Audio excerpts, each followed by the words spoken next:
ที่เชี่ยชื่อห้องใต้ดิน大家好สบายดีทุกๆคนเนาะมื้อนี้ก็อยู่กับอาจารย์วิระคือเก่าเนาะวันนี้อาจารย์วิระจะพาทุกคนไปเรียนภาษาจีนเกี่ยวกับห้องเนาะถ้าพร้อมแล้วเราไปเรียนพร้อมๆกันเลยไปฝางเจียนฝางเจียนห้อง卧室卧室ห้องนอน客厅客厅ห้องรับแขกฟ่านทิ้งฟ่านทิ้งห้องอาหารชูฝางชูฝางห้องหนังสือโฝถังโฝถังห้องพระ地下室地下室ห้องใต้ดิน储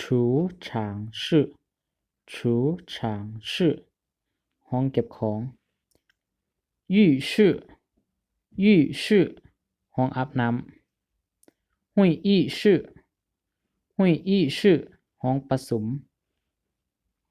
洗手间洗手间ห้องน้ำหรือว่า厕所教室教室ห้องเรียน宿舍宿舍หอพัก音乐室音乐室ห้องดนตรี厨房厨房ห้องครัว双人房双人房ห้องคู่單人房